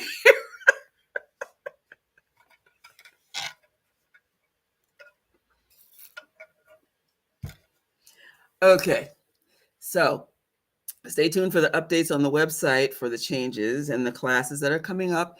And as far as initiation is concerned, and et cetera, et cetera, et cetera. Okay, do we have any further questions regarding the movie? Any commentary? Anything regarding clarity with um, Mami Wata initiation and all of that? You can't be spiritual all the time. I say, what makes you think that wasn't spiritual? That was spiritual in my world.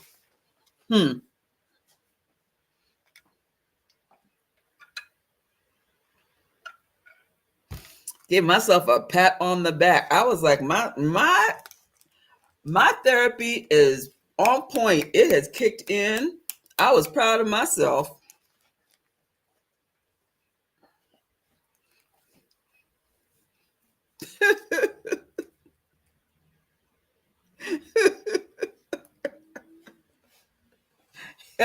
Get to step. Mm-hmm.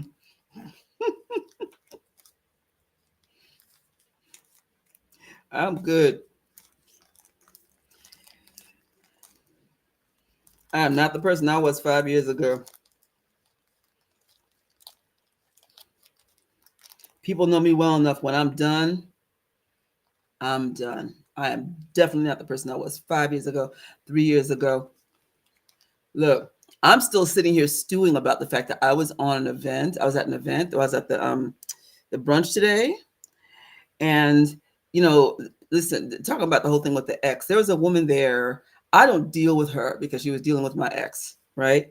And I got in a whole other car. I was at my friend's retirement banquet, and this woman, she was dealing with my ex. I was just like, you deal with my ex, and it means I don't deal with you. Okay. So I want to get in. A bunch of us were originally going to get a ride. So she was getting it. I was like, no, I got my own car. So since then, I haven't dealt with her. So she was at the event today. So she came over to give me a hug, and I was like, So her sister came over, and I looked at her, and so she came over and she hit me on the leg, and then forced a hug on me. And it was only because we were in public. I didn't say anything. But let me just tell you something. Next time I see that woman, I'm going to let her know, do not touch me. Do not force a hug on me. Okay? I mean, I was so, oh, it angered me so much. How dare you? You hit me on the leg and force a hug on me. Okay? I didn't say hi to you either last time I saw you. Now you think because of the fact you're going to hit me on the leg? And no.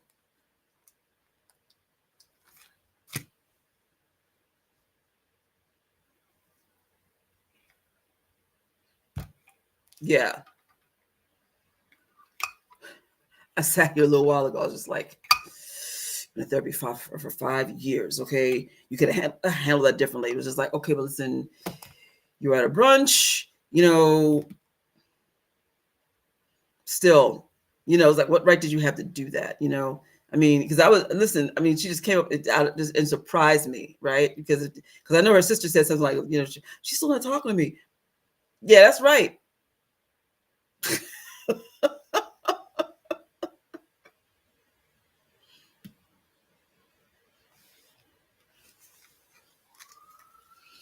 You do what you need to do to protect yourself.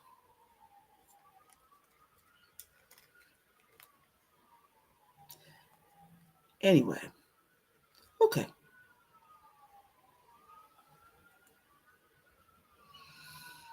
With that being said, yeah, people think that spirituality means you're supposed to be like, No, that's what got me in trouble because I thought everything was supposed to be like you're supposed to be just so nice, you know.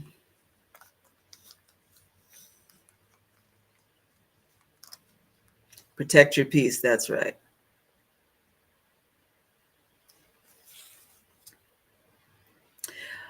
Well, with that being said, and I want to tell you, I'm not saying that Annie's character was weak because she certainly was not. She was not. But I think because Smoke knew that she had a soft spot for him, that he was able to play that. Because I think he should have walked in with flowers for her. She was the one that gave him a child. You should have walked in with flowers for the baby's grave, but also for her.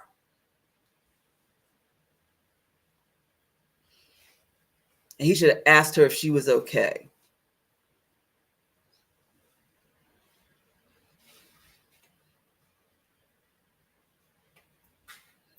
That's what I think.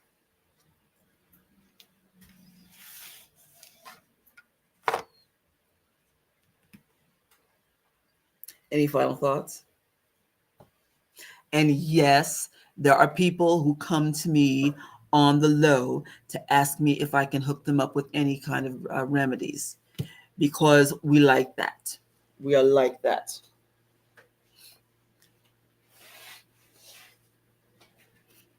But then in public want to act like they don't know you.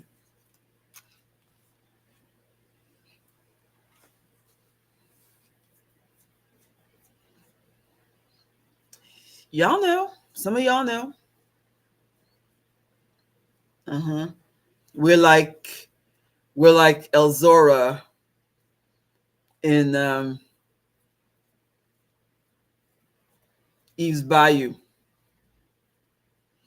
I love Elzora. I love. Oh my goodness, she's my favorite character. Look, let me tell you something. There are a lot of people, like politicians, who go and seek out the curandera, the root woman, the we go by many names. In the Kemetic language is Hekait, the Pekit, the Heka, yeah.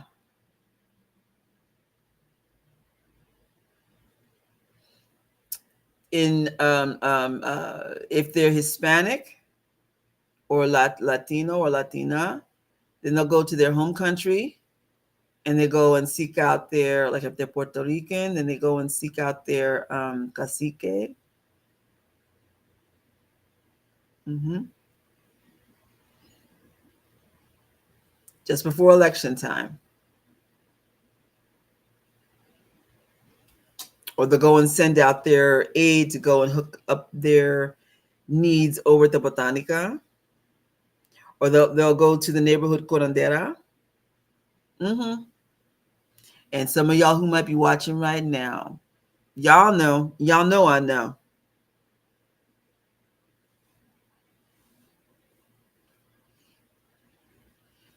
That's why y'all don't mess with me now that y'all know that I'm a Reverend Queen Mother.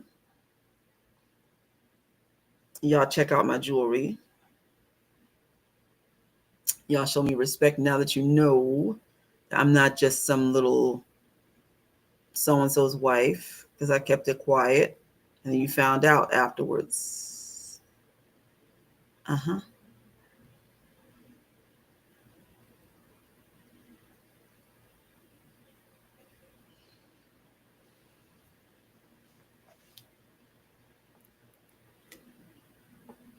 That's the truth of the situation. That's the way it really goes down. And for those of you who don't know, y'all better wake up. That's the way it really goes down.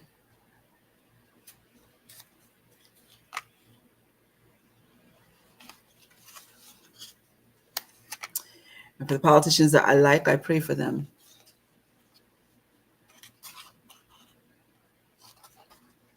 The ones I don't like, y'all can work that out.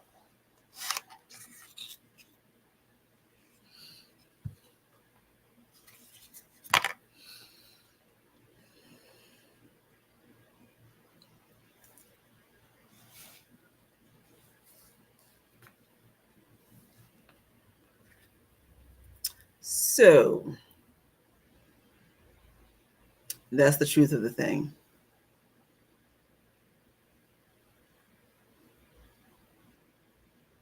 There were people who were in the movie who got up and walked out because it was too intense for them. Now, I will tell you this, there's a lot of violence. I don't like violence. I hate violence. I hate gore. I hid my eyes for the gory parts. I hate that. I hate it. But there were others who got up and got out, walked out because they thought it was demonic.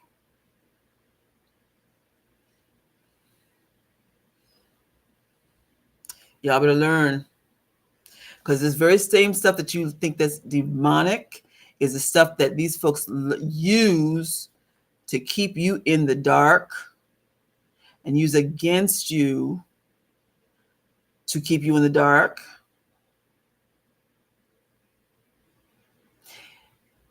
It's your culture.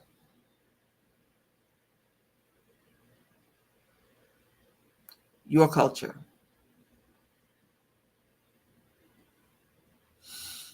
And if you want to learn about your culture and what liberates us, check out the history behind Haiti, and also know that what helped to liberate in Haiti has helped to liberate in America, because Haitian soldiers were recruited to help here in America too.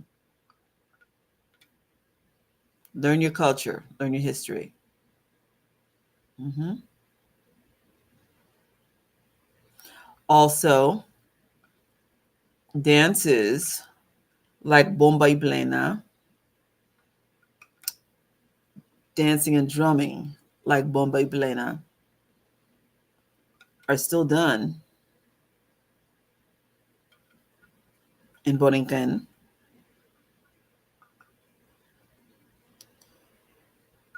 And you should find out about other dances of liberation that are done throughout the Caribbean and that are still done here by those who know our culture and the significance of it.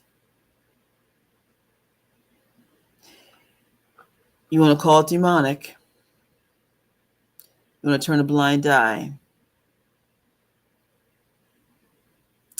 And this is the same stuff that they're trying to block, because others know our liberation culture. And you want to get up and walk out and label it.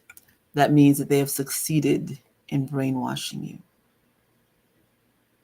Learn your culture, learn your history.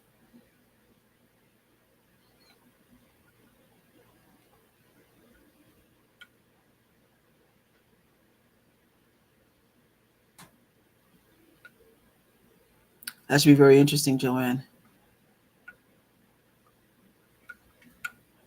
Oh, yeah, one other thing. One of the things that we're going to focus on in Chenu is helping the marginalized. Okay. Okay. All right. So with that said, if you want to reach out, if you'd like to make a donation, hey, you can do that. And my PayPal,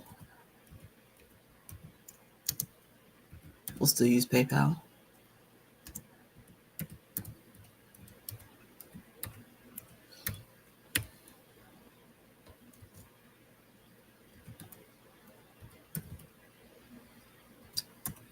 Here's my PayPal. And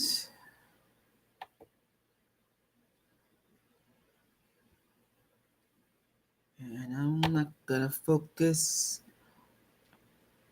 Oh, I hit the wrong one. On being myself. Not worried about being cookie cutter. And I used to call myself Afrohemian, but I found out, the term bohemian, I know that that means, like bohem and so forth, but it is not PC. So I have to come up with some other term. Okay, so then there is my Cash App. Not gonna put my Cash App. You can text me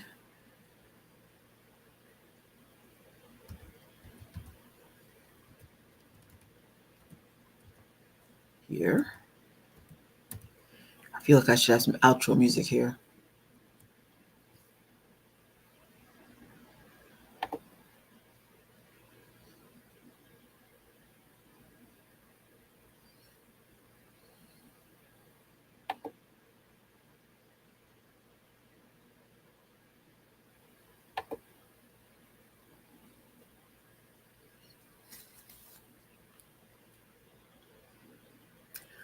Okay. And yeah, I've got Venmo, I've got Zelle and all the other stuff, but I'm gonna just put these up here for you. Okay. And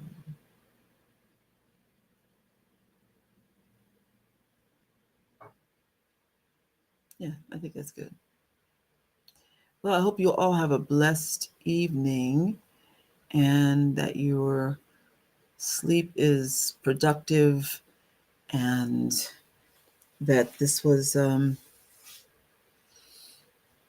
message that served you well. If you have not had a chance to see Sinners, I want you to see it from a woman's perspective. Listen, I even talk about the whole thing about the intimacy and stuff like that, because even though I do consider myself to be I'm going to say this carefully, a sensual being, but listen, not like I don't. I'm squeamish when it comes to talking about like intimacy, right? Like, I mean, the very cautiously done sex scenes, intimacy scenes, put it that way. Yeah, they still made me squeamish. All right, because I'm not like I don't like watching those. I don't. I just at one point I just dropped my head because right, like I mean, even though I love sensual movement, I love sacred belly dance, this kind of thing. But I don't like that kind of stuff. I draw the line there. I just really don't. That kind of conversation is not for me. No. Um, so you go ahead and you deal with that, all right? It's not my thing. No, thank you. That's something for between couples. I'll work that out. Yeah. But um go see the movie. If you haven't seen it, if you have, go see it again and see what you think, because there's always just layers and layers and layers and layers. And when he shot up them Klansmen, I was like, I knew he was gonna come. I knew he was gonna get them. I knew. I just knew. All right, so let's end. And so we end by saying Maria, which means much love. Heri, which means be at peace. Jebewi, which means No, teni, which means to be accountable. Jebewi, which means to be merciful. And men nejem, which means to stay sweet. And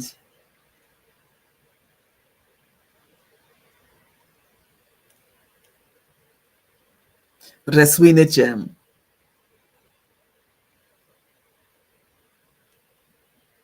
Sweet dreams. I need to go to bed. Have a blessed night.